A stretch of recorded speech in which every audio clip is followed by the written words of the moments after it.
Құрметті тыңдаушы, Оян Батыр подкастына қош келдің. Бұл өзін өзі тану мен бойдағы жігерді шыңдауды мақсат ететін сұхбат алаңы.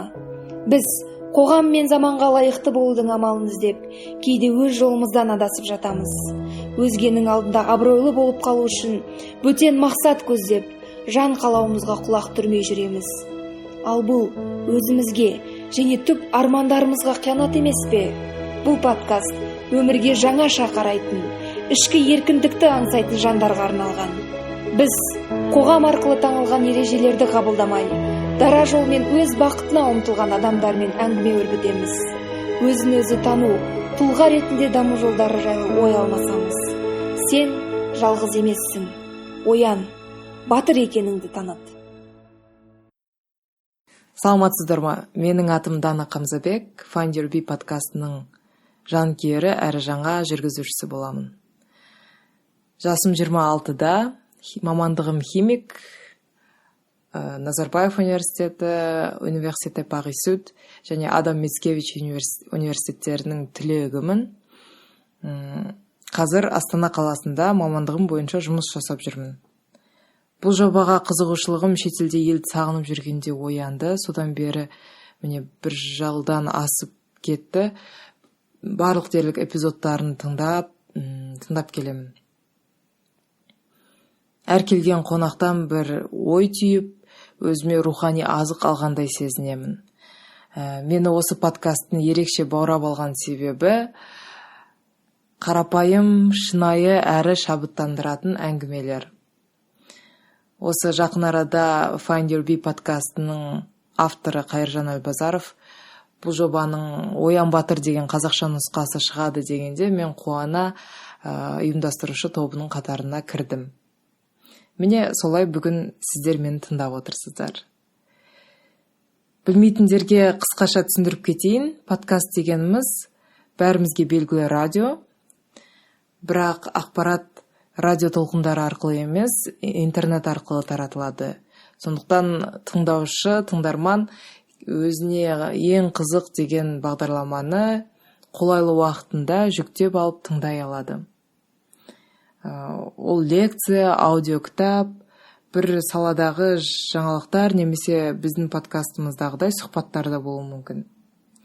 Бұл енді дамып келе жатқан жаңа желі, дегенмен потенциалы өте зор. Себебі қазіргі жанталас заманда біз бірнеше істі қатар алып жүргіміз келеді және ақпаратты осылай аудио арқылы қабылдау бізге уақыт жағынан да, қолайлылығы жағынан да және көзімізге зиян келтірмейтін денсаулық жағынан да жақсы құрал деп өзім ойлаймын. Бүгінгі подкастымызға оралатын болсақ, мен бүгін қонаққа ғалым, математик, профессор, сонымен қатар балаларға арналған дара тұлға анимациялық фильмдерінің ғылыми жетекшісі доктор Манат Мұстафаны шақырдым. Бүгін ол Қытайда өсіп, елге алғаш оралғандағы сезімі жайлы айтып береді. Одан кейін жаңа ортаға бейімделуі, артынан Сингапурға кетіп, ол жерде көрген білгені туралы қысқаша айтып береді. Сонымен қатар қазіргі ғылымның қоғамдағы орны, жастардың бойынан байқалатын тенденция және биліктегі орны алып жатқан өзекті мәселелер туралы өз ойын білдіреді. Мен алғаш сұхбатымды осы кісіден алған себебім Манат ағаның сөздері, әңгімесі қайткенде де қызықты боларын білдім.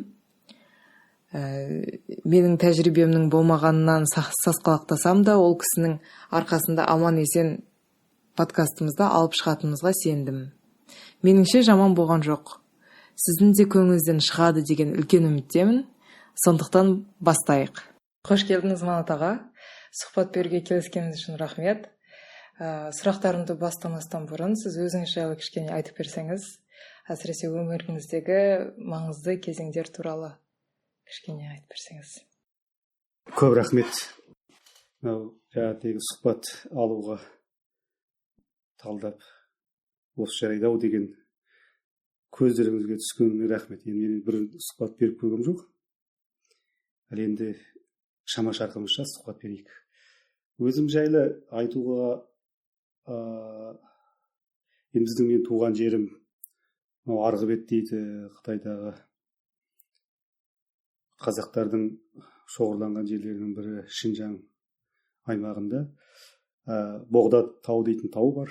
Боғда тау дейтін аты да өзі қазаққа жақын. Боғда тау дейтін таудың етегінде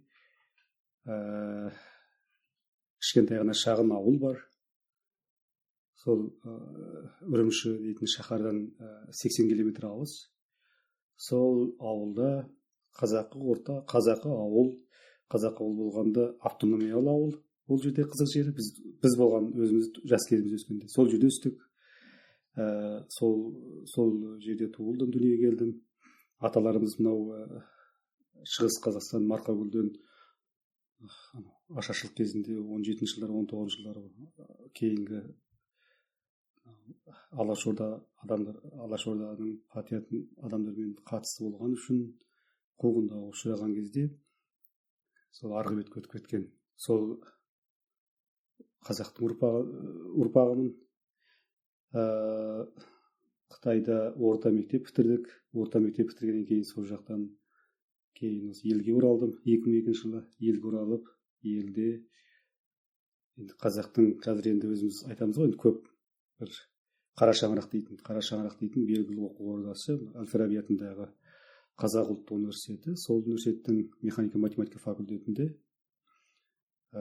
математика мамандығы бойынша бітірдім. 2012 жылы сол жерде PhD дәрежесін алып математика бойынша.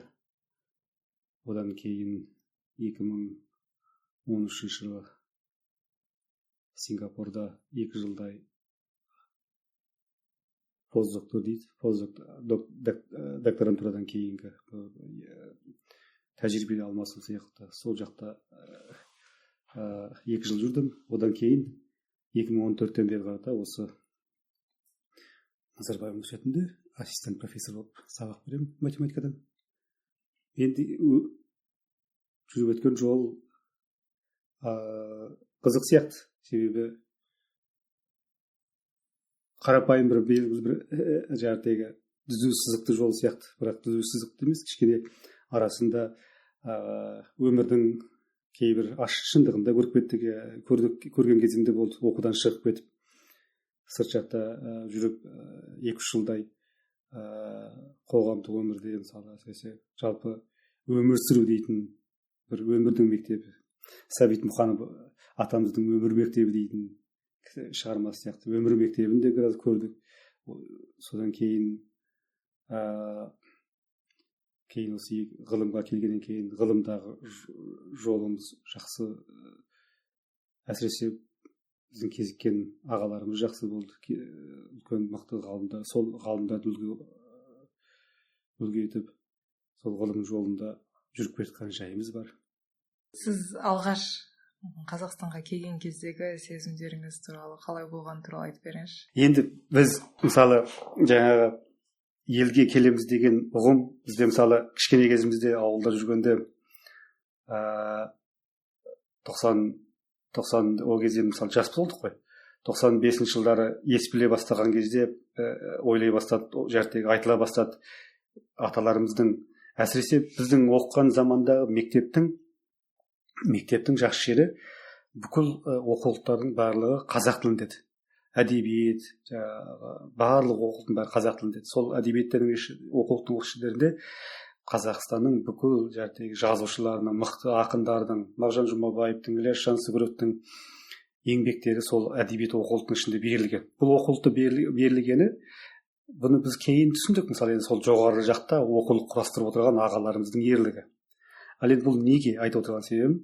Сол оқулық құрастырылған кезде сол әдебиет, сол шығарма жазған адамдардың барлығының аты жөндері қысқартылып айтылмайды, бірақ оқулықта берілді. Сол берген кезде бізге сабақ беріп отырған мұғалімдер айтылатын. Бізге ешке бастаған кезде айтатын: сенің елің, сенің жерің, бізде арқалы елің Қазақстан деп.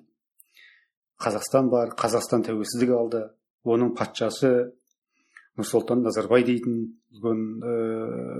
патшамыз бар деп мақтанатынбыз. айтады, мақтанышпен айтады бізге. Сосын ол бізге кішкене күнімізде бала жүрегіміздегі жаңағы елге деген, мысалы енді сырт жақта жүрген кезде елдің бір кішкентай болса да бір жаңалық сол былайша айтқан кезде Қазақстан деген бір ар жағымызда ел бар, біздің тіреушіміз бар. Сондай бір сезіммен өстік. Одан кейін мысалы үйде жүргенде де сол әкеміздің анау кітапты көп оқытатын бізге. Сол оқып жүрген кезде де айтатын арасында, біз аталарымыз сол жақтан келген, біздің аталарымыз осындай Марқакөл дейтін жерден келіпті дейді. Соны естіп өскеннен кейін елге кетеміз, елге қайтамыз деген сезіммен жүрдік. Кішкене анау азамат болғаннан кейін елге қайтсақ деген мүмкіндікті пайдаланып жүріп, Қытайдан енді кішкене жерде шығуда қиын ол заманда.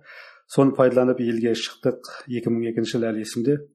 Шілденің 6-сы күні Қытайдан алғаш пойызға отырып елге қайтып, Алатау дейтін мынау бекет бар, Достық дейді бізде жақта. Сол Достық, мынау өзімізде Достық деген бар бекет, кеден бекеті. Содан пойызбен келіп, кеден бекетінде пойыз 8 сағат рельс ауыстырады. Сол рельс ауыстырып тұрған кезде пойыздан түсіп қалып, алғаш есімде Қазақстан шекарасын өткеннен кейін жерге тізерлеп отырып, жусан иіскеп, жерін сүйіп ем. Елге оралдым ғой. Бұл елге оралғанда біздің әулет сол кішкентай ғана жерде тұрған әулеттен осы елге оралған адам жоқ еді, көбі жоқ еді. Менің алдымда немере ағам бар еді, 2 немере ағамыз болды. Солардан кейін мен келдім. Башқан кезде біз келген кезде сол жерді сүйіп, жусан иіскеп, елге оралдым дегендегі сезіміміз мен бір әулеттің бір үмітін арқалап келген. Сол бір әулеттің аталарымыздың, әжелеріміздің жете алмай кеткен арманын арқалап келгенімді сезінесің.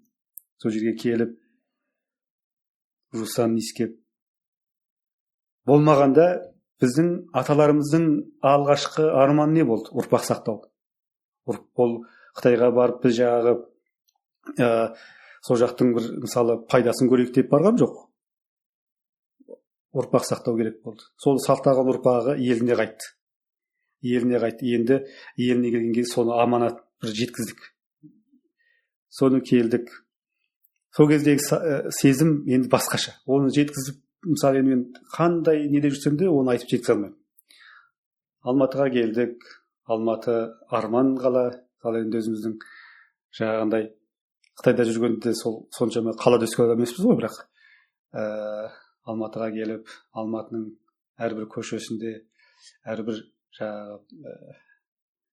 жерінде жүріп, 3 ай өткен кезде мен Алматының көшесіндегі әрбір көшесінің атын жаттап алдым.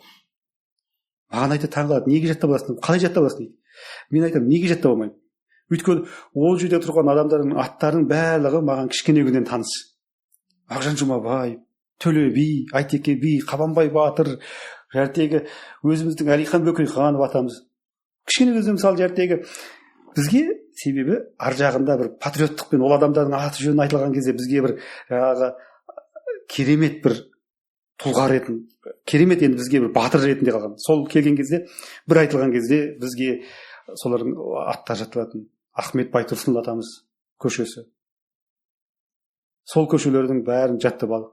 Оңай көшесінің атын айтып, сол көшесінде жүрген кезде тура сол Ахмет Байтұрсын атамызбен тілдескендей боласыз. Көшесінде келе жатып,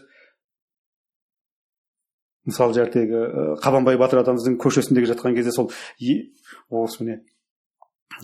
тура сондай бір сезім болады.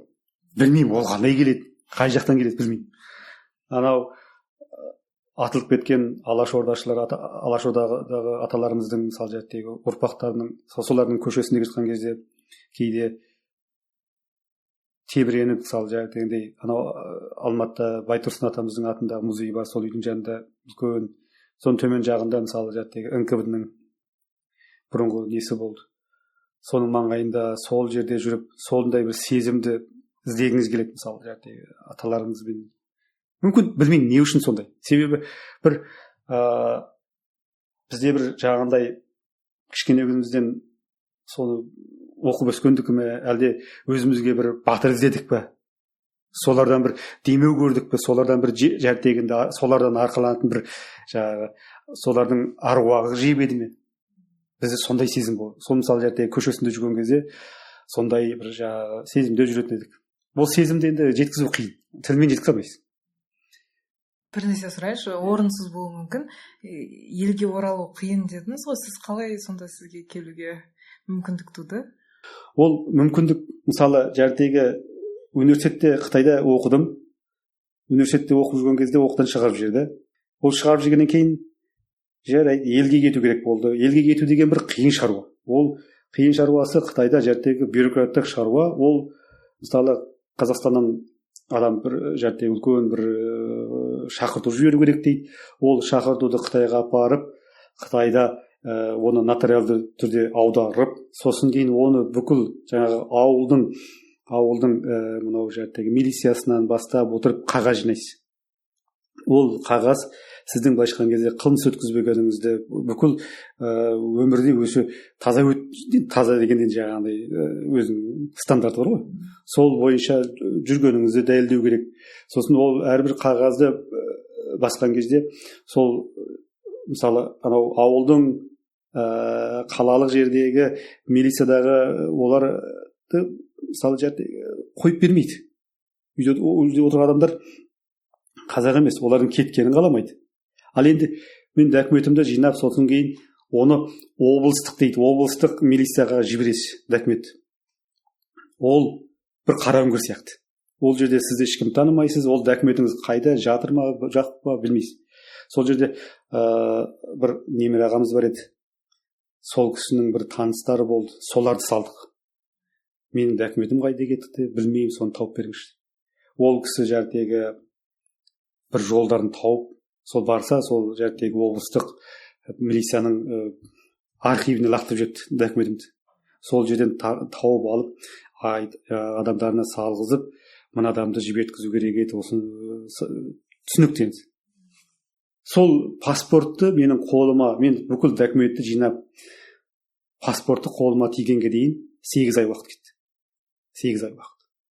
Енді ол 8 ай деген мен мысалы сол ішіндегі тәлей жаңған, бағы жаңғандардың ішіндегі біреуімін ғой. Ал одан қаншама адамдар қалып қалды. Мысалы сол жердегі ешбір себеп жоқ, қалдырып тастаған. Біз сол жерден паспортымызды алдық. Паспорт алғаннан кейін Қазақстанның ол замандағы консулдығы емес, виза беретін орны бізге ол заманда шетелдегі қазақтарға 25 күнге виза ашатын. 25 күнге виза ашады, онысы $50 тұратын. Оны алу үшін осы Қазақстандағы сыртқы істер министрлігіне хат жазып, ол жақтан бір өтініш визаның нөмірін алып, ол Қазақстан Қытайға жіберіп беріп, сосын кейін барып, одан кейін барып визаны алу. Былайша айтқан кезде кәдімгідей біраз ақшаны және уақыт кететін.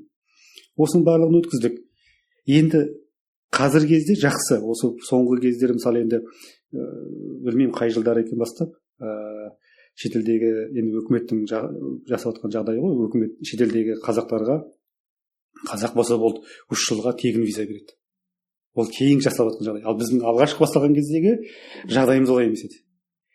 Енді солай істеп елге келдік. Елге келген кезде басқаша сезім.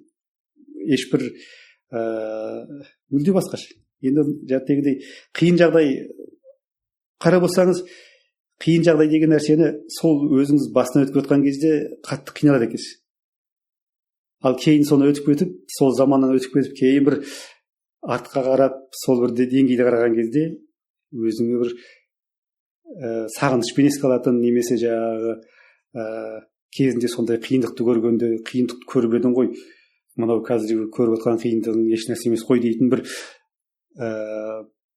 сізге бір не дейді ғой, жігерлендіретін бір заман болады екен. Қазір сол замандағы өткен кездегі сол бір қиындықтарды қазір тек қана еске алады. Еске алған кезде ол бәрібір есте жүреді. Өзімді өзім жігерлендіру үшін, қамшыландыру үшін еске алатын бір заман. Солай өтіп кеттік. Елге келдік. Елге келгеннен кейін бір көңіліңіз қалып, күткендегідей болмаған сәттер болды ма? Енді қараңыз, мысалы бізде қазақта сөз бар. енесі тепкен құлының еті ауырмайды дейді. Ол деген сөз енді мысалы сіздің елде жүрген кезде мысалы қандай жерден біреулер басында біреулер ренжитін, ой сені оралман деп айтады, бізде кейде келген кезде сені Қытай деп айтады. Маған бәрібір еді. Былайша айтқан кезде ол бүкіл Қазақстан мені оралман деп айтып тұрған жоқ, бүкіл Қазақстан мені Қытай деп айтып тұрған жоқ. Оны бір-екі адам айтады. Бір-екі адам сөйтіп солай айту түсінігі солай болуы мүмкін. Бірақ ол бәрібір оған бола ренжудің керегі жоқ. Бүкіл мен келген кезде мен сол үшін ренжу үшін келген жоқпын. Мен осында елге келген кезде осы жерде кішкентай болса да осы өзімнің бір үлесімді осы жердегі қазақ екенімді, осы мемлекеттің иесі екенімді осы жерге келіп бір үлесімді қосу үшін келдім. Ал енді мысалы кез келген бір нәрсеге ренжи беретін болсаң, онда болмайды. Ал енді ренжи келеңсіз жағдайлар, олар барлығы ол бәр жерде болады. Онда мен оның барлығын ондай жағдай болды деп айта алмаймын. Себебі мысалы қызықты жағдайлар көп болды. Қызықты жағдай дегенде мысалы енді орысша білмей, алғаш келген кезде орысша түсінбей, мысалға рахметтің орнына кешірім сұрағының орнына рахмет айтып, солай жүрген кездер болды. Келердің алдында білдіңіз ба біздің тіліміз сөйтіп араласқаны туралы? Жоқ, мысалы енді біз шетелде жүрген кезде біздің Қазақстан туралы түсінігіміз идеалды. Біз бүкіл ауылда, мысалы біз өзіміз ауылда өткен кезде қазақша сөйлейміз. Қытайша мектеп Қытай тілі бізге шет тіл ретінде 4-ші класстан бастап оқытылатын. Ал былайша айтқан кезде біз бүкіл мектептен бастап университетке барғанға дейінгі заманымыздағы оқыған дүниеміз барлығы көзқарасымыз, дүниеге көзқарасымыз барлығы қазақи қалыптасқан. Біз келген кездегі елдің жағдайы мысалы ондай деп мысалы бүкіл орысша бола сөйлейді, барлығын орысша қалыптастырып көбі орысша сөйлейді деп ойлаған жоқпыз. Келгеннен кейін мысалы біртіндеп үйрене бастадық. Көп орысша сөйлей бастаған кезде біз қазақша жауап береміз. Түсінбейміз не айтқанын. Оларда көбінде елдер түсіністікпен қарасты. Бізге қазақша сөйлей бастайды, қазақша сөйлесең қазақша сөйлей бастайды. Енді мысалы келгеннен кейін сол біртіндеп елге не дейді, қазақ айтады ғой, судай сіңіп тастай бат дейді. Елге келгеннен кейін сол біздің мақсатымыз сол болды. Осы елге өзіміздің өзен сияқты, сол өзеннің ішіне кіру керек. Жағада отырып алып, мынау өзен лай екен, мынау өзенде тас бар екен, өзенде батпақ, өзеннің суы неге лай, немесе мынау өзенде неге қоқыс жатыр деген емес. Біз сол өзенге кіріп кетуіміз керек. Сол өзеннің ішіне өзенмен бірге ағу керек. Ол жолдан батпақ боласың ба, жолда келе жатып қоқысқа кіріп кетесің бе, оны сол елмен бірге көру керек. Сондай болды. Сондықтан андай көңілге алатындай келеңсіз жағдайлар дейтін нәрсе енді көп болған жоқ. Бір сәт тоқтап, жүрегіңді тыңдашы. Оян Батыр өзін өзі тану мен еркіндікке қол жеткізу туралы подкаст. Толығырақ ақпаратты findyourbin.com сайтында таба аласың. Сосын сіз Сингапурға барған кезде шетелге дамыған елдің қатарында ғой Сингапур, сол кезде дүние танымыңыз қалай өзгерді? Енді елге деген өзгеріс мысалы мынандай, мен өзім жақсы көретін бір ертегіміз бар. Баяғыда бізге соны ертегі деп мектеп кезінде айтушы еді. Соның басында түсінбейді екенбіз. Кішкене кезімізде ертегі оқимыз, бірақ түсінбейміз не екен. Сол ертегі былай еді. Бақа құдықтың түбінде отырады. Сосын кейін бір торғай ұшып келеді сырт жақтан, алыстан. Торғай ұшып келеді, құдықтың ернеуіне отырып айтады: "Оу бақа," дейді, "мен алыстан тау асып, тас басып келдім. Алыс шеттен. Бір шөлмек су берші," дейді. Сонда бақа күледі. Құдықтың түбінде отырып: "Оу торғай," дейді, "мен үшін аспан құдықтың аузында ғана," дейді. "Сен соған шаршап жүрсің бе?" дейді. Сонда қарасаңыз, бақа өмірі құдықтан түбіне шықпаған. Ал торғай әлемді кезіп жүр. Көргені ұқсамайды. Енді мен мысалы елге келіп алып құдықтың түбіне түсіп кеттім деген сөз емес. Шетелге шыққанда мысалы енді біз осында келген кезде кейде бір жерде отырып қалсаңыз, немесе бір жерде ешқандай бір өзгеріске бір осы қоғамның бір дамуына ілесуіне кірмесеңіз, сіз құдықтың түбіне түсіп қаласыз қазіргі заманда.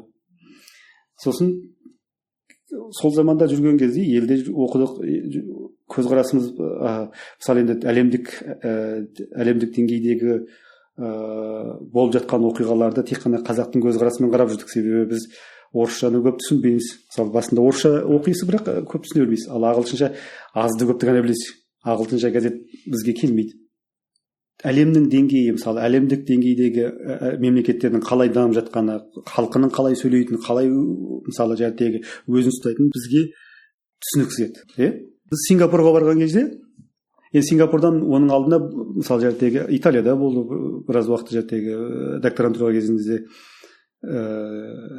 стажировкада сол жақта жүрдік. Одан кейін Сингапурға шақырған, сол жаққа постдокторға шақырған кезде барған кездегі бірінші ойымыз Сингапур не үшін дамыды. Соны зерттеу керек болды маған. Математикадан бұрын, сол математикамен бірге сол қоғам қалай дамыды. Ли Куан Ю мемлекетті құрушы адам, енді бірінші тұрған премьер-министр ғой. Сол кісі Сингапурды қалай Сингапур қылды. Үшінші әлемдік әлем елдерінен бірінші әлем елдеріне қалай көтерді. Соны зерттеді. Сол кездегі көзқарасымды өзгерді. Мысалы, сол процесс қалай елді қалай дамыту керек, елді қалай көтеру керек. Сондағы бірінші түсінгеніміз Сингапурды дамытқан ғылым мен техника. Ұлттың ғылым мен техника, ғылымға деген көзқарасының орасан. Мысалы ғылымға бөлген ақшасы, ғылымға елдің мысалы жалпы былай шыққан кезде бүкіл ұлт болып білімменен ғылымға қалай ден қоятындығын көрдік. Сингапур өте ең бір қарапайым мысалы, жақында ғана BBC-да мысалы бір мақала шықты. Сингапурлық орта мектеп оқитын балалардың жексенбі күні жарты сағат қана уақыты бар екен, бос уақыт. Өзіне тиесілі жарты сағат уақыты бар екен. Ал қалған уақытта жарты жыл бойы бүкіл планмен жасап салған. Сабақ оқитыны бар, өзінің қосымшасы бар, бүкіл өзінің дайындалатыны бар. Өйтпесе, олай істемесе, ертеңгі күні Сингапурлық қоғамға ілесе алмайды. Ал енді сол қоғамға ата-аналар дайын болу үшін жұмыстан түскеннен кейін кешкі дайындық курстарына барады. Онда ата-аналар не істейді? Ата-аналары балалар үшін батыр. Кез келген бала үшін ата-анасынан өткен батыр жоқ. А енді соны Сингапурлықтар түсінген. Бала мектептен қайтып келгеннен кейін ата-анасынан сұрайды, мына жұмысымды шығара алмай жатырмын, мынаны түсіне алмай жатырмын жұмысымды. Не істеуім керек, дайындауым керек. Ал ата-анасы дайын болмаса, оған жауап бере алмайды. Сонда ата-анасы өзі баладан бұрын сол кешкі мектепке барады да, сол баласының оқып жатқан сабағын қайталап шығады. Сөйтеді де, қайтып үйіне барған кезде баласы сұрақ қойса жауап береді, дайын болып тұрады. Сонда қарасаңыз, бүкіл ата-ана болып, семья болып, ана баланың оқуына кәдімгідей мән береді, дайындық көреді. Бізде кішкене енді сол жағын мен кейін келген кезде, мысалы енді елге келген кезде көбінде айтамын, сын қылып айтамын. Мысалы ата-аналарына мысалы балалары сұрақ қойса, мысалы мүмкін айтуы мүмкін, мен білмеймін оны. Басымда оқпашы, мұғалімнен сұрап ал, немесе мен ақшасын төлеймін, сен ана репетиторден жалдап, соны үйреніп алды. Бұл біздің қателігіміз шынымен. Ата-ана болған адам сол баланың кез келген сұрағына жауап беру керек, дайын болу керек. Ал дайын болатын болса, оны дайындықты қалай істеу керек? Мысалы, кез келген уақытта өз баламен бірге оқу керек. Бұл неге десеңіз, мемлекеттің алдындағы жауапкершілік. Ұлттың алдында жауапкершілік. Мысалы, мен өзімнің ұлтымның алдында жауапкершілік сезінсем, мен анау өсіп кеткен кішкене баламнан бастап соны тәрбиелеу керек. Бұл осыны Сингапурда түсіндірген. Менің Сингапурдан үйренген көзқарасым осы өзгерген. Бұл мен әрқашанда осыны кез келген жерде айтып келемін. Біз ұлт ретінде болмасақ, өзіміз. Мен болдым, жеттім, енді баламды оқыды, мектепке бердім. Бізде мектепке береміз, болды, бітті. 12 жыл біткен кезде қай уақытта оқып бітірдім деп, бірақ шалқамыздан түсеміз. Қай уақытта бітіріп қойдың, енді университетке түсесің бе деп. Енді ол жерде олай емес. Олардың сен ертеңгі күні қалай оқуға түсесің, қай жерге барасың, барлығын ата-анасы қадағалап отырады да, бірден жасап отырады, план жасап отырады. міне біздің менің өз көзқарасымның өзгерген жері осы жерде. Мынау жалпы мемлекетті мысалы біз дамытқымыз келеді ғой. Мемлекетті дамыту деген нәрсе ол жеке өзіңді өзің дамыту. Сингапурлықтардың түсінгені осы жерде, өзін өзі дамыту. Енді көп нәрсе айта беруге болады ол жерде, мысалы Сингапурдың мысалдарын алып, бізге де көп нәрсесін үйрену керек. Енді олардың да бізден үйренетін нәрселері болу керек. Осы менің өз көзқарасым. Сіз бірінші өзіңізді ғалым деп санайсыз ба, әлде ұстаз деп санайсыз ба? Енді бұл жерде менің қазіргі айналысып жүргенім математика. Бұл енді математика дейтін ғылымға кішкене кезімізден өзіміздің бір қызығушылықпен, махаббатпен келдік. Осы математикадан басқаны жақсы көрмеймін. Өзімізше ғалымдардың жолын көп оқыдық. Мысалы ғалымдар Қытайда оқыдық дедік қой. Қытайда оқып жүрген кезде Қытайдағы бір идеологиялық құрал дейміз бе, әлде Қытайдың орталық аппаратының жақсы жұмыс жасайтыны ма? Бұл енді кезінде Совет одағында да сондай жұмыс жасаған болу керек. Телевидениедан болсын, газет журналдарда болсын, ғалымдарды көп үгіттейтін. Ғалымдарды үгіттеу деген ол бір кішкентай бір табысқа жеткен ғалым болса, соны үлкен қылып көрсетеді. Ол бізге кішкене кезімізде оқып жүрген кезде біздің көріп өскеніміз сол болды. Бізге сол ғалым болсақ, мынау сияқты ғалым болсақ, бізге арман болды. Мысалы ғалымдарды телевизордан көресіз, ғалымдарды газеттерден көресіз, жасап жатқан жұмыс. Біз енді соны қаншалық деңгейде, мысалы қаншалық әлемдік деңгейде екенін түсінбейміз. Бірақ бізге сол көрсеткен кезде ол әлемнің деңгейіндегі адам. Кейін осында келгеннен кейін біз математикалық ортада жүрген кезде сұраймыз ғой, осындай Қытайдың математиканы білесің бе? Білмейсіз, ешкім білмейді. Сонда сол идеологияның бізге сіңіп кеткен жері, ана жерде сол анау ғалым ретінде бізге сондай керемет көрсетті. Бұл өте жақсы нәрсе. Бізге сол мысалы министрліктерден жетіспейтін нәрсесі үгіт насихат. Үгіт насихат дегенде осы ғалымды кешке мақтай беру емес. Ғалымның қалай табысқа жеткені, ғалымның қарапайым жұмысы, еңбектері, әлемдік деңгейде мысалы шығып жатқаны қалай жасап жатыр. Соның барлығын қарапайым тілмен балаға түсіндіріп берсе, балада да шабыт. Енді сол деңгейден келіп біз ғылымға кірдік. Ғылымға келгеннен кейін өзімізше азды көпті біраз өзіміздің деңгейімізде ғылым жасап жүрміз қазір. Ең біріншіден өзімді мен ұстаз деп білетін шығармын. Себебі 2003-тен бастап Алматыдағы физмат мектебінде сабақ бере бастадым. Әр жерлерге барып математикадан сабақ, лекция оқимын, математикадан сабақ беремін. Қазір де сабақ беремін. Енді бұның айтқан кезде ұстаздық еткен уақытым мына ғылыммен айналысып жүрген уақытымнан көбірек. Сол үшін алып қараған кезде мен өзімді бірінші ұстаз ретінде қарап жүрмін. Енді ұстаздық ету деген оңай шаруа емес. Жауапкершілігі өте үлкен шаруа. Бұның жақсы жері, сіз иығыңызда үлкен жүктің барын сезінесіз де, сол өзіңіздегі бар біліміңізді, өзіңіз көрген дүниеңізді, көрген нәрсеңізді өзіңнен кейін жастарға жеткізгенге асығасыз. Осылар менің жүрген мына жерде мен баяғыда осындай бір қиыр жолды жүріп кетіп едім, осылар жүрмесінші, осыған жол көрсетейікші, осы істесінші деп айтасыз. Ақыл айтамыз ғой.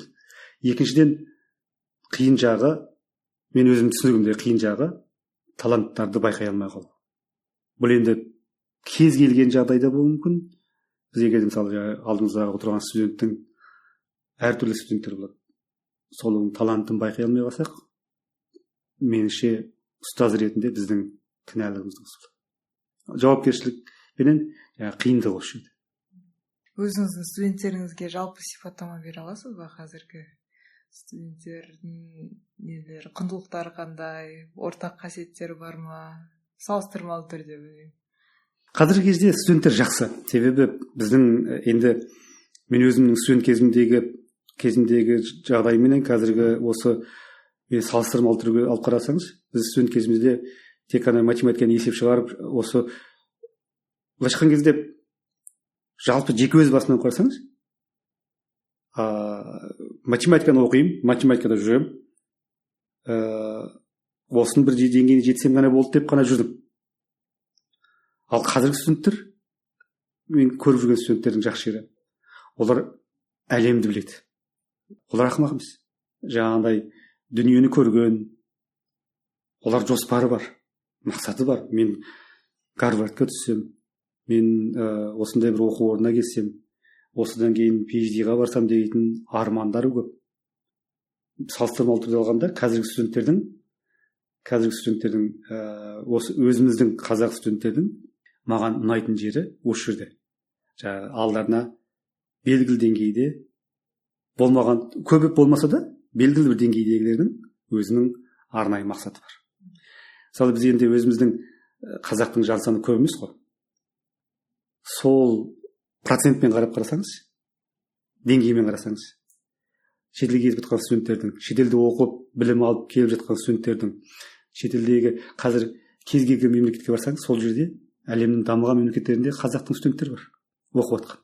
Бұл әлемді қуантады, бізді қуантады. Себебі сол жерге барып, соның білімін алып, оқып, елге қайтып келіп жату деген ертеңгі біздің мысалы осындай бір ұлт ретінде біздің потенциалымызды тез көтеріп кетеді білемін.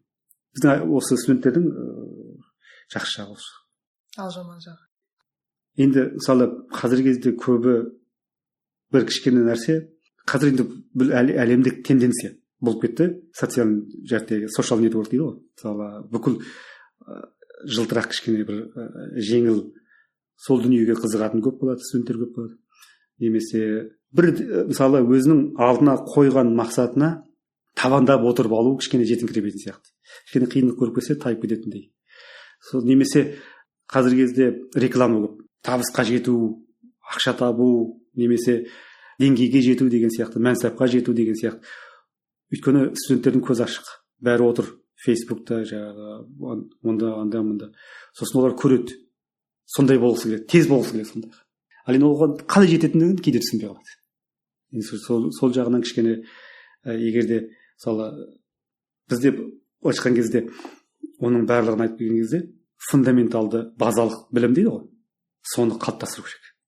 Бізде фундаменталды білімді күшейтіп алса, онда біздің студенттерді алмайтын қамал болмайды. Фундаменталды орта мектептегі. Жоқ, орта мектептегі емес, қазір жалпы мынау. Мысалы енді орта мектептегі білімдер бізде жаман емес. Ал университетке келген кезде бакалавриат деңгейдегі болсын, сол кезде өзіне керекті фундаменталды білімді мамандық ретінде біліп алу керек те, сосын ары қарата жоғарылатса болды, соған жетеді. Мынандай бір сұрақ, ол мені жеке қызықтыратын сұрақ та. Қазір көп гранттар бөлінеді ғой, бірақ әсіресе ғылыми техникалық салада бөлінетін гранттар саны көбірек. Сондықтан көп түлектер, мектеп түлектері сол мамандықты таңдайды. Бірақ ол жеке қалау болмаса да, мүмкіндігі жеткені сол болғандықтан сол мамандыққа барады. Сосын соңында диплом бар болса да жеке қызығушылығы жоқ, сондай мамандар шығып жатқан сияқты. Сол туралы ойыңыз қалай? Ол енді мысалы былайша айтқан кезде мектеп пен ата-ананың қателігі деп ойлаймын. Ең бірінші. Себебі ата-ана баласымен отырып сөйлесу керек. Жалпы ата-ана болған адам қазіргі қоғамның талабын, қоғамның не керектігін бақылап отыру керек те, сол негізде баласымен сөйлесу керек. Балаға қызығушылығын оята білу керек. Мектепте сол деңгейде жұмыс жасау керек. Ал бізде мектептерде көбінде мысалы көрсеткіш үшін жұмыс істеп кетеді. Сол үшін ол балаларды көбінде құрбан қылып жүретін жерлері болады. Ол мүмкін. Мен барлық мектепке де қалып тұрған жоқпын. Бірақ ата-ана әсіресе үйде баласымен отырып сөйлескен кезде осы тақырыпта, кеңірек тақырыпта сөйлесу керек, айтылу керек. Ал енді ғылым техникалық қазіргі қоғамда мысалы қызығушылық, кез келген мамандықта қызығушылықты оятуға болады. Қалай оятуға болады? Балаға сол мектеп кезінен бастап сабақты берген кезде, немесе сол пән жалпы қоғамға көзқарасын қалыптастыратын кезде оның сабақты өлі түрде емес, өлі түрде беру керек емес. Мұғалім болған адам жалпы беттік қоғамның бір тенденциясын, бағытын айқындап, сол балаларға қызығушылығыменен, өзінің қызығушылығыменен жаңағы жалпы қоғамның қызығушылығын ұстаз болған адам балаларға көрсетіп беру керек. Сол көмектеседі деп ойлаймын. Мысалы жалпы. Енді ертеңгі күні мысалы бала өзінің қызыққан мамандығына бармай қалып, техникалық басқа бір мамандыққа түсіп кетіп, ертеңгі күні мысалы дипломы бар, бірақ қызығушылығы жоқ болып қалды деген, осы кезде бізге реклама керек болады. Идеологиялық қызмет жүргізу керек болады. Неге? Бізде табысқа жеткен адамдар көп. Мысалы, ақын болып, математик болып кеткендер бар. Математик болып жүріп, әдебиеттен Нобель сыйлығын алғандар бар. Өзі философ, математик, бірақ Нобель сыйлығын алғандар бар. Математик, физик, бірақ экономикадан Нобель сыйлығын алғандар бар. Енді біз Нобель сыйлығы біздің табысқа жетуіміздің өлшемі болатын болса егер. Немесе әлемдік деңгейге бір табысқа, керемет табысқа жеткен адамдар бар. Солардың барлық өмірбаяны жастарға ашқан кезде қазіргі Facebook болсын, не дейді осы, интернет жүйесі болсын, мысалы мынау қазір өзі бар ғой бір интернет жүйесі, оны мен білмеймін қалай айтатынын, сол арқылы айтыла беру керек. Мысалы мен бір бағдарлама, мысалы ұсыныс айтқым келіп жүр, ұсыныс айта беруге керек шығар, бірақ бізде телевидениеда көбінде үгіт насихат жүргізген кезде мынандай бір сұрақ болады, мысалы, балам қай мектепке, қандай мамандыққа түссе екен деген сияқты бір сұрақтар болады да. Ал мынандай бір ток-шоудар жоқ. Мысалы, менің ұсынысым мынандай бір ток-шоу болу керек. Мысалы, Хабар агенттігінде немесе Қазақстан ұлттық телеарнасында класс па, немесе жаңағы аудиториясы қандай аудитория болады дегенде, қазіргі университетте оқып жатқан студенттер, 4-ші курстың, 3-ші курстың енді болашақ мамандықты кейін қайда жұмыс істеймін деп жүрген сол студенттерге арналған бір бағдарлама болу керек. Ол бағдарламада кім болып сөйлеу керек? Табысқа жеткен адамдар әр салада. Солар өзінің университет бітіріп алған кездегі көзқарасыменен қалай табысқа жеткендегі жолында. Мысалы, кейбір адамдар болады, мысалы, математика оқып, басқа жаққа кеткен, немесе математика оқып келіп, бизнеспен айналысып кеткен ғылым, сондай адамдардың табысқа жеткендегі қалай жүрген жолдарын, соны 4-ші курстың, 3-ші курстың студенттеріне түсіндіріп беретін қарапайым тілмен. Сондай бір бағдарлама болса, бұл жақсы болар еді. Өйткені бұл олқылық қазір кішкене жетіспей тұр. Жалпы біз енді бәр жерде бір жетіспейтін қазақи, әсіресе қазақ тілді аудиторияда жетісе бермейтін нәрсе осы бір ақпараттың идеологиялық біз осындай осы бір мақсат ұстап, идеологиялық мақсатта үгіт жүргізейікші дейтін кішкене жетіспейді. Сол болса, онда бізге жастарға сол көмектеседі деп ойлаймын. Ал андай мысалы табысқа жете алмау деген қазіргі заман интернеттің заманы. Интернет қоғам, ашық қоғам. Техникалық мамандыққа түсіп алып, сол мамандықты қызықпаса да кейін мысалы диплом басқа бір жаққа табысқа жеткен адамдардың көп. Ал мысалы өзінің қызығып жатқандағы саладағы мысалы онлайн лекциялар да көп мысалы. Соларға түсіп кейін мысалы мамандығын өзінің қызығушылығына байланысты ауыстыруға да болады. Менің тағы да бір кеңесім, менің өзімнің деңгейім, өзімнің мысалы көзқарасым, мен бакалавриатты 23 жасымда бастағанмын.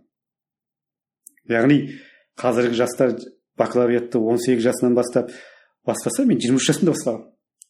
Біреулер сұрауы мүмкін, 23 жасқа дейін не істеу үшін деп. Мен енді қоғамда университетке оқуға шығып кеттім. Жас кезімде әрбір кішкене қоғамда бір жүріп қалған кезімде болды. Ал 23 жасымда бастаған кезде мен ұялған жоқпын. Қоғам, мысалы, менің группаластарым барлығы сол менен 6 жас кіші, 5 жас кіші балалар еді. Сонда бұны неге айтып отырмын десеңіз, сол техникалық мамандыққа түсіп диплом алып алған балалардың қайтадан бәрін бастан бастауға кешеміз екендігін түсіндіру керек. Мүмкіндік көп. Жас деген, мысалы, оған қарамау керек. Мен университет бітірдім, мен дипломым бар. Диплом емес. Басты нәрсе, ар жағында бір нәрсе білесің бе? Ол диплом келген нәрсе ол. Диплом емес. Ар жағыңызда бір нәрсе бар ма жоқ? Соған қарау керек. балаға соны үйрету керек. Саған диплом маңызды емес. Саған керек нәрсе ертеңгі сен сол қоғамға шыққанда сол үйренген дүниеңізді пайдаланасыз ба, өмір сүре аласыз ба? Бізге сол жетіспейді ғой. Айту. Сондықтан мысалы дегендей техникалық мамандыққа түсіп алып, немесе қоғамдық пәндерге түсіп алып, өзінің қызығушылығы болмай қалды. Бірақ жарайды, 23 жасында оқу бітірсін, 22 жасында қайтадан бастасын. Бәрі кеш емес. Жалпы ғылымның, фундаменталды ғылымның қазіргі қоғамда пайдасы қаншалықты маңызды да? Өйткені кейде мен өзім химик ретінде өте нано мөлшердегі нәрселерді зерттеймін да, сосын кейде сондай ойлар болады да, бұл пайдалы ма, бұның пайдасы тие ма дегендей бұл зерттеген нәрсені. Енді бұл сұрақ бір қарапайым мысалмен түсіндірейін. Қытайлар қазіргі кезде Қытайды қарасаңыз, осыдан 10 жыл бұрын 92 жылдары әлемдік деңгейде Қытайдың бар жоғы көп білінбейтін әлемде. Қытай 2000 жылдар мысалы Қытай бар екенін біледі, бірақ қаншалық потенциал бар екені көп әлемге білінбейтін. Қазіргі кезде Қытайды қарасаңыз, әлемдік деңгейдегі екінші экономика.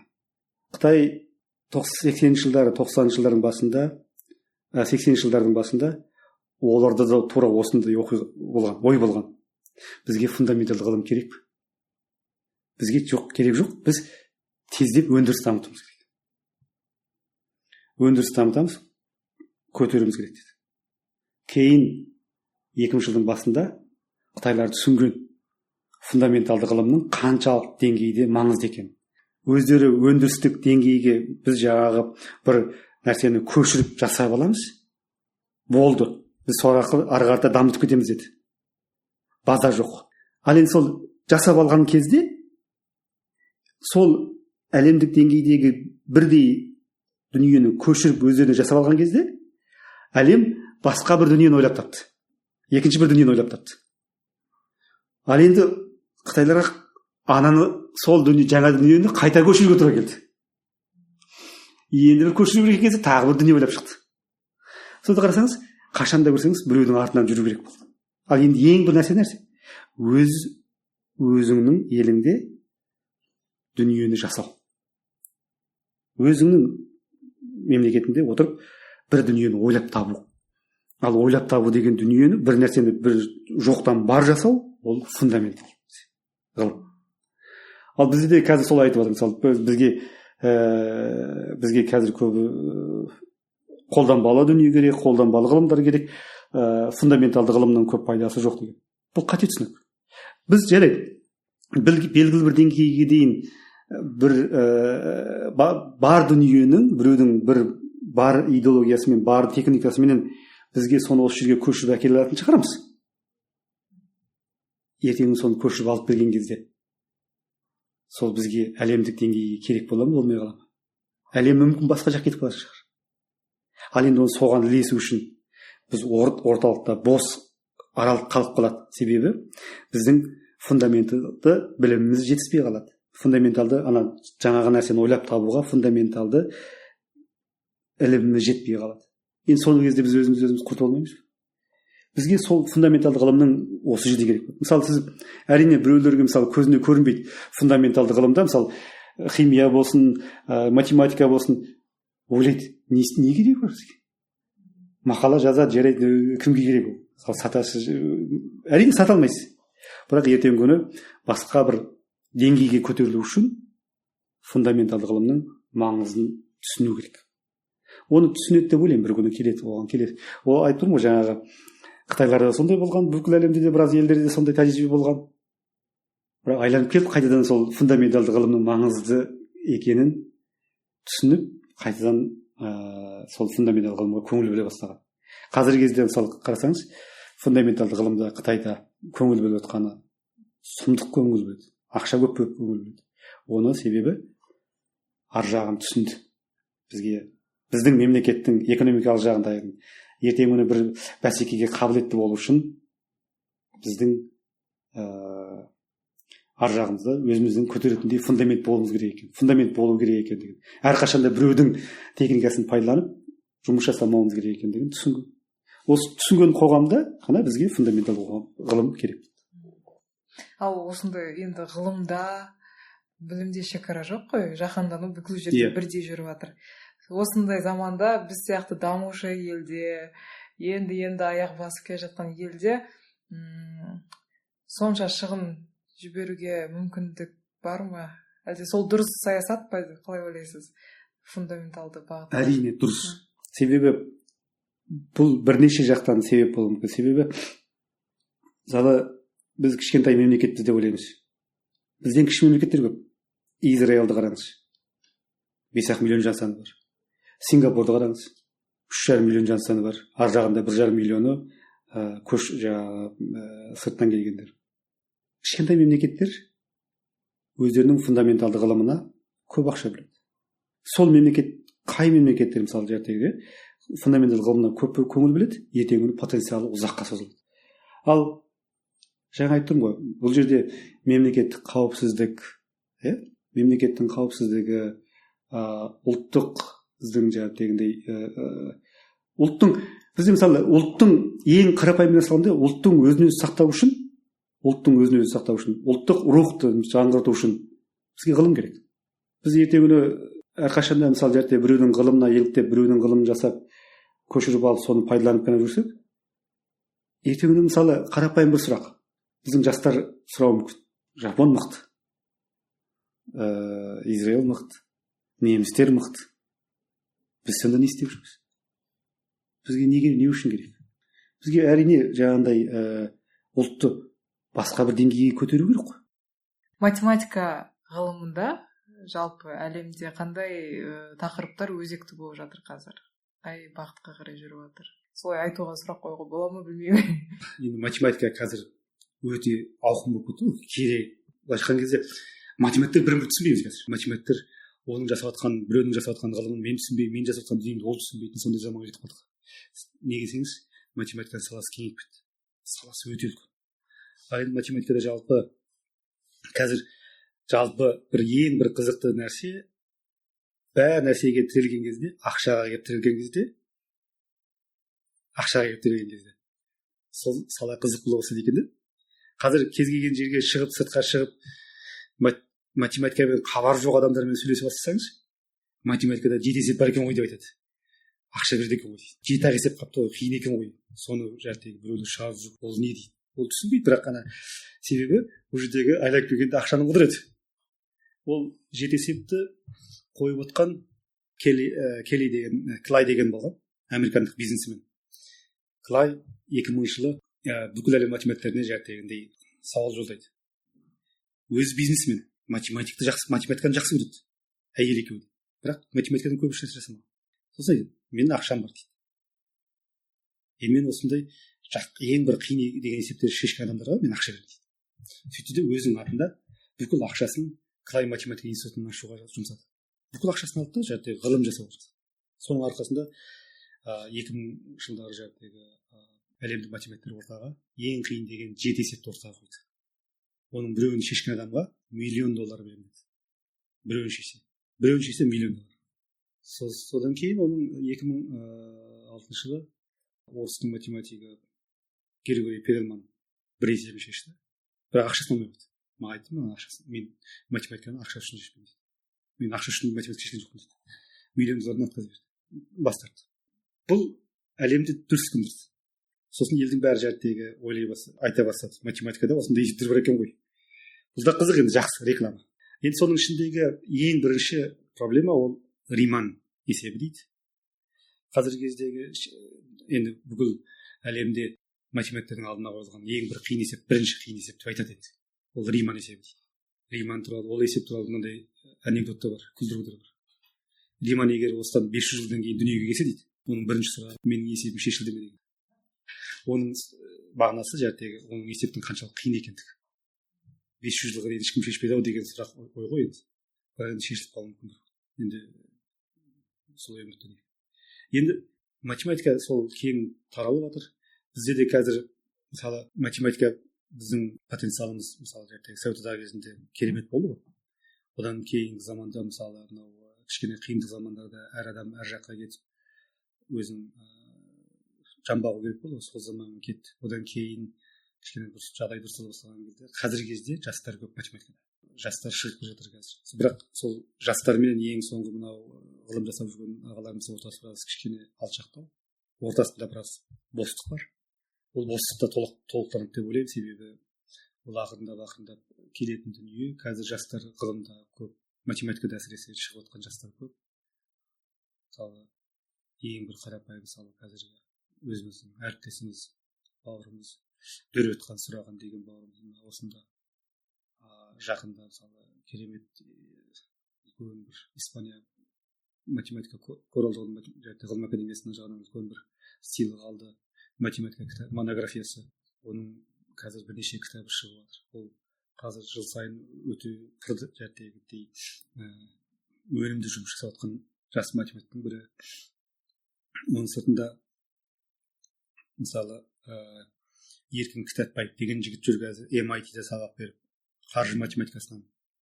Сіз шақырған едіңіз, иә? Осында келіп бізге қазір лекция оқып, жаңағы семинарда доклад жасап кетті.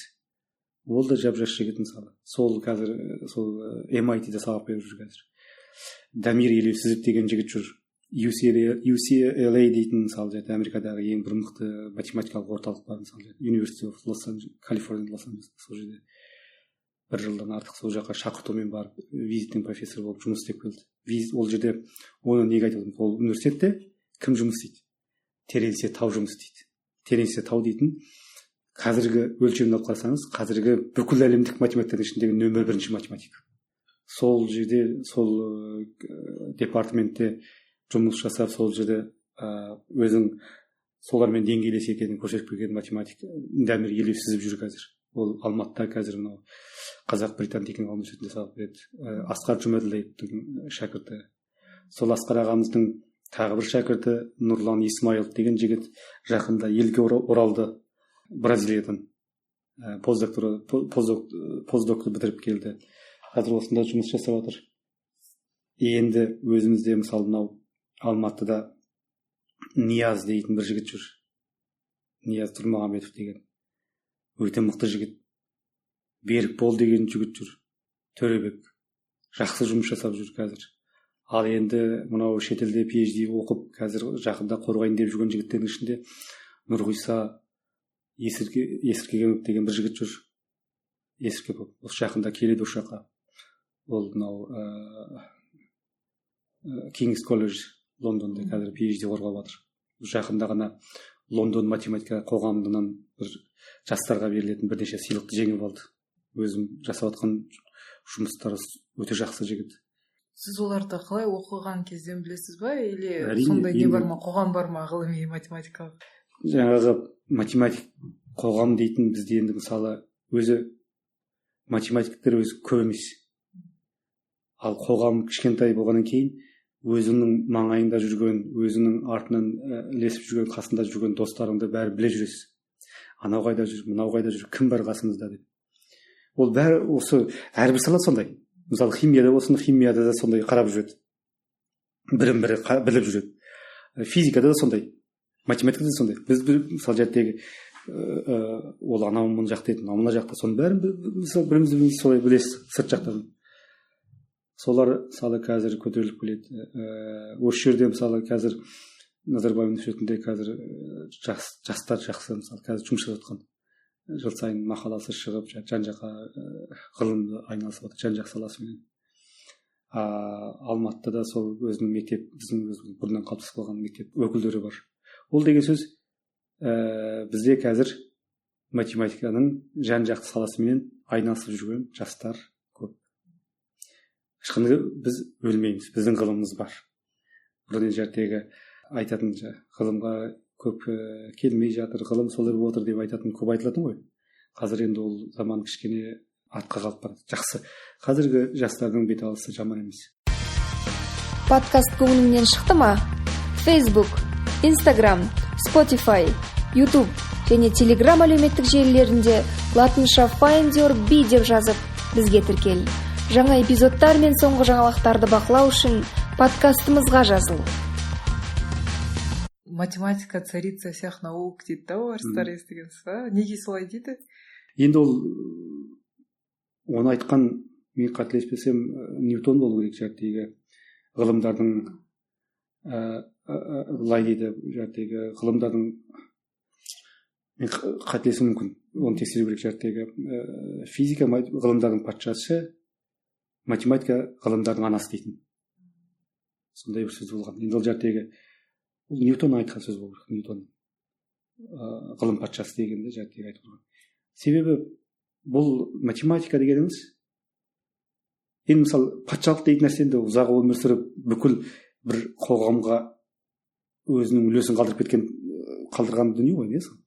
Математика сол баяғы заманнан, адам болып қалыптасқан заманнан математика бар, әлі күнге дейін бар. Және сол кейбір математиканың саласын қарасаңыз, жаңағы компьютер саласы, тез өзгереді. Өйткені тез дамыту керек, тез жаңа өзгеру керек, жаңа техника шығу керек, нано техника шығу керек. Ал математикада өзгеріс соншалық бола бермейді. Мысалы, Евклидтің геометриясын қарасаңыз, осыдан 2000 жылдың алдында Евклид геометриясы қандай, қазір қандай, тура сондай. Өзгеріс жоқ. Ол жердегі қалыптасқан дүние баяғыдан бар, сол жерде бар. Өзінің ақиқаттығыменен, өзінің қатаңдығыменен, өзінің заңдылық ережесіменен қалыптасып қалған. Енді соған қарап айту мүмкін, математика ғылымдардың патшасы, анасы деп. Енді біз отырып алып, математика осындай деп пікір айтатындай деңгейде адам емеспіз, оны айтатын адамдар басқа. Мысалға, мектеп кезінде математиканы жақсы білмей, бірақ қазір сондай өзінің қызығушылығы бар адамдар қалай үйренсе болады математиканы, логиканы? Математиканы ең бірінші нәрсе, кез келген нәрсеге қызығушылық болу керек. Мысалы, адамдар телефонға неге тез үйренеді? Өйткені соны істетсем, білсем деп үйренеді. Қызығады. Соны тез үйреніп кетеді. Ал математика да сондай. Кез келген нәрсені, мысалы, математиканың ішінде осыны мен білсем, осының ар жағында қандай қызықтары бар. Ал сонда математикаға басты нәрсе, математикаға деген қызығушылықты ояту керек. Ол тек қана математиканы мысалы мектепте жаман оқып осында қазір келген емес, жалпы математиканы мысалы кез келген адамға оқудың бірінші әдісі ол қарапайым тілмен математиканың құдіретін түсіндіріп беру керек. Математиканың құдіретін дегенде жаңағы математиканың кереметін қарапайым тілмен түсіндіріп беру керек. Қарапайым. Бізге сол жетіспейді. Және екіншіден математикаға деген бір қарапайым заңдылық, үлкен бір күрделі заңдылықтарды қарапайым тілмен түсіндіріп беріп, соған қызығушылықты ояту керек. Сол қызығушылық оянған жерде ол кез келген тез үйренеді. Алынбайтын қамал. Ал қызығушылық жоқ ол жерде сіз қанша жерден төпелесеңіз де бәрібір шықпайды. Қазіргі билікте орын алып жатқан жаңалықтарға сіздің көзқарасыңызды білгім келіп отыр. Оның ішінде президенттің ауысуы және елордамыздың атауының өзгеруі, Нұрсұлтан деп атайды қазір. Сол туралы ойыңыз, жеке пікіріңіз? Енді қазіргі мысалы биліктің ауысуы деген бұл енді жалпы үлкен жақтан айтқан кезде талайдан бері ойланып кеткен дүние ғой. Мысалы ол қашан ауысады, қалай болады, ел мысалы бір қызық нәрсе сияқты қалай ауысады деген. Енді мен жаңа айттым ғой, қайтадан айналып келіп Сингапурға келіп. Сингапурды Ли Куан Ю басқарды, 31 жыл басқарды. Кейін сол билікті өзінің ұлына тапсырып кетті. Қазір Сингапурды басқарып отырған соның ұлы. Сингапурды 31 жыл басқарғанда мемлекетті біреулер айтуы мүмкін, автократия, демократия жоқ, анау бола берсін. Бірақ қазір Сингапурды елдің бәрі қалай дейді? Елдің бәрі мойындайды. Әлемдік деңгейде оны елдің бәрі біледі. Біздің де биліктің ауысуы тура сондай. Біздің елбасы көреген адам ғой, осы ол жағынан ол кісінің өзінің жаңағы көрегендігін істеп тұр да. Біз ондай деңгейге жете алмаймыз. Біз ондай деңгейде ойлай алмаймыз. Ол кісі өзінің жаңағы орнын айтқан кезде не дейді ғой, мынау мысалы смуз дегенді қазақша қалай айтады мен білмеймін. Мысалы өте жіңішке, нәзік, өте жеңіл, сондай жолменен, транзитті жолменен келесі адамның қолына берді. Ол өзінің айтқан кезде бізге қазіргі кезде елдің бір ойлайды, көшеге шығып демократияны талап ету керек. Бізге қазір керек жоқ. Бізге қазір керек ұлттың потенциалын көтеру керек, экономиканы жасау керек. Бұл кісі бұл жерде президенттің айтып жүрген ғылымды көтеру.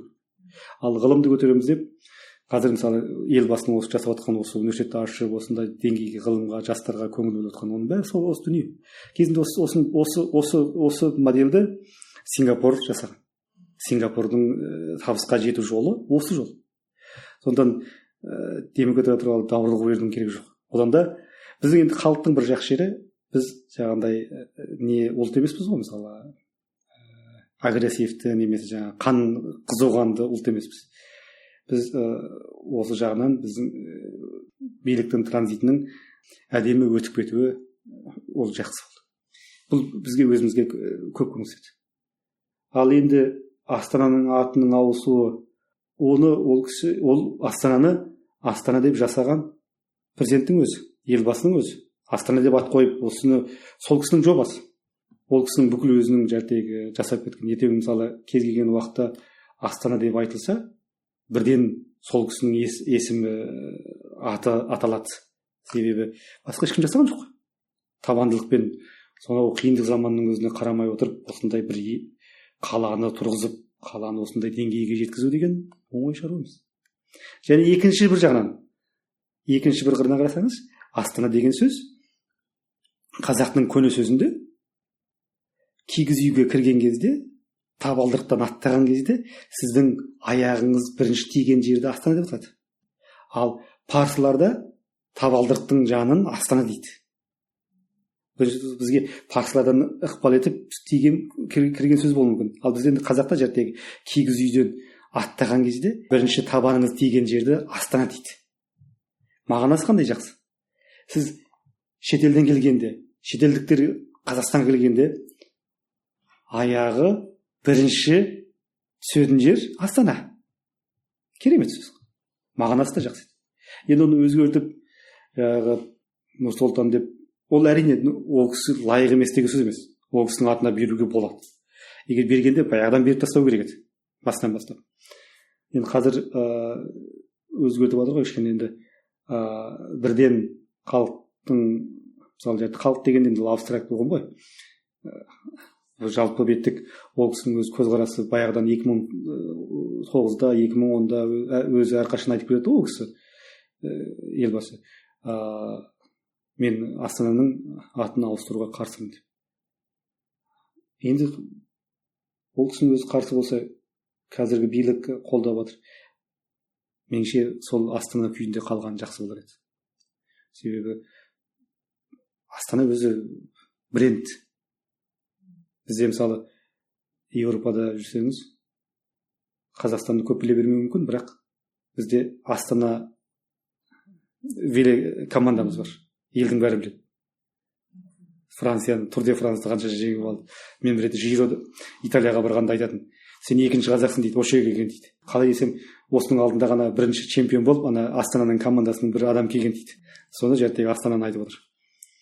Мысалы Астана командасы, мысалы Эйр Астана біз өзімізде, мысалы Астана туралы көп нелер жасады. Енді сол қалдыру керек еді. Менің өзімнің жеке пікірім. Келесі сұрағым, қазақ тарихында маңызды рөл атқарған, ұлт мүддесіне жұмыс жасалған, еңбек еткен тұлғалар көп, иә? Солардың қайсысы қазір жеткілікті назарға ие болмай жатыр? Менің енді идеалды өзімнің азамат ретіндегі өзімнің рухани демеушім, жебеуші не көретін адам, олар Алаш Ордасы. Алашордадағы Алашорданың үкіметінің билігінде жүрген. Енді мысалы мен тура сол Алашорда заманда тусам, солар түсінер ме едім, түсінбедім, мен білмеймін. Деңгейім жете ме жетпей білмеймін. Ал қазіргі кезде көзқарастан қарасаңыз, Алашордадағы сол ұлтым деп, сол Алашорданың анау 11 тармақтан тұратын жарғысын оқысаңыз да, Алашорданың істеп жүрген халыққа жасаған дүниелерін көрсеңіз де, ол енді үлкен ерлік. Бұны әрқашан да үгіттеу керек, әрқашан айту керек. Оны мысалы енді қазір де айтып жүр ғой көбінде. Әлихан Бөкейхановтың ерлігі, Мағжан Жұмабаевтың ұлт үшін жасаған, мысалы қайраткерліктен бұрын біз ұлтымызды көтерейікші, осыған біз оқулық жазайық, ұлтымызды біліммен көтерейік деген талпыныстың өзі керемет қой. әрқайсысы жеке отырып оқулық жазды. Міржақып Дулатұлы атамыз мысалы математикадан ең алғаш кітап жазды. Мағжан Жұмабаев педагогикадан жазды. Жүсіпбек Аймауытов психологиядан, Ахмет Байтұрыс атамыз мысалы әдебиеттен жазды. Соның барлығы мақсаты не болды? Ұлтты ғылым арқылы көтерейік дейді. Өйткені біз қазіргі заманда ұлтты бір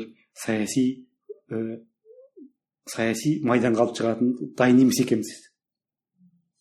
Соны түсінді, соны көтергісі. Мысалы соны дәріптеу керек. Одан кейінгі мысалы сол ең тағы да бір айтатын мүмкін біреулерге ұнайды, біреуге ұнамайды. Әуезов Мұхтар атамыздың, біз енді көбінде оны жазушы деп қана түсінеміз де, бірақ сол кісінің Алашордаменен сол заманда ұлтты көтеру жолындағы жасаған дүниелері, ойлары менен сол жағындағы өт насихаты кішкене аздау. Біз қазір соны әйтеу Әуезов Абай жолын жазды, болды. Бірақ шын мәнінде ашаршылық заманында сол кісілердің жүгіріп мал жинап ұлт ауылдарға тарқатып солай істеуі деген енді үлкен ерлікке туралы айту, аңызға туралы әңгіме. Енді ұлт жолында, ұлттың руханияты жолында мысалы көп еңбек атқарған кісілер көп қой біз енді бұрынғы заманда. Сосын енді олардың барлығын үгіттеу керек. Сол менше Алашорданың маңайында топтасқан адамдар. Одан кейінгі мысалы қазіргі тәуелсіздік жылдардағы ұлттың зиялылар, шынайы зиялылар, ғалымдар дегенде мысалы енді қазір шыны керек ғалымдар деп айтсаңыз, елдің бәрі ғалым сияқты. Шын мәнінде біз өзіміздің шынайы ғалым деген нәрсені классификациясын түсіндіріп алуымыз керек те. Шынайы ғалым деген кім? Ол мысалы біздің ұғымымызда Жұмаділдаев сияқты. Шынайы ғалым деген біздің мысалы анау тектің ұрпағы Мұрат Әуезов. Өзіміздің әрбір саладағы мысалы физика саласында жүрген ғалымдарымыз. Солардың ерліктері сол айтылу керек. Солардың елге жасап жатқан дүниелері көп дәріптелу керек. Математикадан біз өзіміз айтып отырмыз ғой, ғалымдар деп. Ол жерде көзге көрінбей жүрген ғалымдар көп. Жалпы әрбір салада көзге көрінбей жүрген ғалымдар көп. Солардың барлығын үгіттелсе, ол ертеңгі күні ұлттың бір дамуына бір пайдасы болады. Солар үгіттеледі. Сіздің өмірлік ұстанымыңыз немесе жиі айтатын нақыл сөздеріңіз бар ма? Студенттерге енді мысалы өткенде де айттым ғой мен. Ғабит Мүсірепов деген атамыздың айтқан сөзі бар. Әрбір қазақ кем дегенде екі қазаққа ақыл айтады дейді. Бір өзі. Егер сол ақылдың біреуін өзі істесе, баяғыда адам болып кетер еді. Ақыл айту оңай. Енді мен өзімнің студенттерге көбінде кезде айтатын сөзім, цитатым ол: сен біреуді алдауға болады, біреуді алдауға болады. Бірақ өзіңді өзің алдама. Болды. Сол ғой. Өзіңді өзің алдамасаң, мысалы бір нәрсені мен жасамай қояйыншы. Кез келген жерде дүниенің кез келген адамды алдауға болады. Бірақ өзіңді өзің алдамай, өзің жауапкершілікпен қарасаң, онда дүниеден табысқа жетпейтін, аспайтын тауың болмайды. Ең сол. Сіздің жолыңыздағы ең үлкен мақсатыңыз қандай? Егер айта алсаңыз айтыңыз келсе. Мақсат көп қой енді. Біз ғылымда осы қазіргі кезде мысалы өзіміздің жасап жатқан ғылымымыздың кішкене болса да сол ғылымнан бір еңбек шығарсақ, есеп шығарсақ, ғылымға біраз кішкене аз да болса үлес қоссақ, ертең сол ұрпақ соны білсе, сол ғана. Ал енді жалпы ұлт ретіндегі мысалы ұлттық тұрғыдан алып қарағанда ұлтымыздың қазіргі Жапонның деңгейіндегі мысалы әлемдік деңгейге, немістердің деңгейінде шығып қазақ деген кезде қайқайып тұрып қарайтындай осыны мойындайтындай, біздің мәдениетіміз бен дәстүрімізге қызыға бастайтындай сондай деңгейге жете алсақ, бізге соған кішкене болса да үлес қоса алсақ болды. Әңгімеміздің соңында ғылым білім қуатын жастарға немесе жандарға айтар кеңесіңіз қандай? Екі ақылдың бірі. Екі ақылдың бірі, ғылымның жолы өте ауыр. Баяғыда алғаш ғылымға осы бет бұрып жүрген кезде Асқар ағамыз айтатын: ғылымға келсең, сұрайды менен, бір нәрсе келісіп алайық дейді, сен бай болмайсың дейді. Өмірің жаңағы кітаптың ортасында осы бір мынау есептің ортасында жүресің, жылтырақтардан аулақ боласың, соған көнесің дейді. Әрине біз соған келісеміз, себебі біздің мақсатымыз сол ғалым болғымыз келді. Енді сол жастарға да қазір солай, мысалы ғылым келгісі келетін адам, бірінші адам ол бай боламын деп ойламау керек. Мен осы байлық қусам деп ойламау керек. Екіншіден, өмірдің мысалы қызық дүниелерден мен құр қалатын болдым деп өркінбеу керек. Тек сол ғылымның осы бір керемет бір атмосферасына кіріп сол жерде таза өзінің ғылымын жасап жүрсе болды. Соған шыдаса болды. Бірақ ол қиын емес, оңай емес. Жақсы. Манат аға, шынайы әрі танымдық сұхбатыңызға рахмет. 2 сағат сөйлесіп отырмыз. Шаршамай барлық сұрақтарыма жауап бергеніңізге рахмет. Осы подкаст, Оян Батыр подкаст арқылы сізбен танысып, жеке сөйлескеніме мен қуаныштымын. Жақсылықта жүздескенше сау болыңыз. Көп рахмет. Осымен менің алғашқы сұхбатым өз мәресіне жетті. Сын түзілмей, мін түзілмейді. Сондықтан эпизод жайлы ой пікірлеріңізді, кеңесіңізді Телеграмдағы чатқа жазып талқылаңыздар. Айтпақшы соңғы жаңалық, сіз жобаның патреоны атанатын мүмкіндікке ие болдыңыз. Егер подкасттың ары қарай дамуына, кәсіби деңгейге көтерілуіне көмектескіңіз келсе, кез келген көлемде демеуші бола аласыз. Ол үшін сайтқа кіріп, Patreon болудың жолдарымен танысуыңызды сұраймын. Көп түкірсе көл болады, сондықтан ешбір көмек аздық етпейді, игілікке жұмсалады. Келесі эпизодқа шейін сау саламатта болыңыздар. Үлкен рахмет. Бізбен бірге болғаныңыз үшін рахмет. Біз өзіміз бен қоғамды түсіну үшін әңгімелесеміз. Мақсатымыз адамдардың өзіне деген ілтипатын арттыру. Оян Батыр подкаст ұнаған болса, iTunes, Google Play қосымшалары арқылы бізге жазылып, Facebook, Instagram, ВКонтакте және Find.Your.Be сайтында бізбен бірге бол. Және де iTunes'та өз пікіріңді қалдыруды ұмытпа. Есіңде болсын, бақыт пен жетістікке анықтама беретін тек сен ғана. Жолыңнан тайынбай, батыр бол.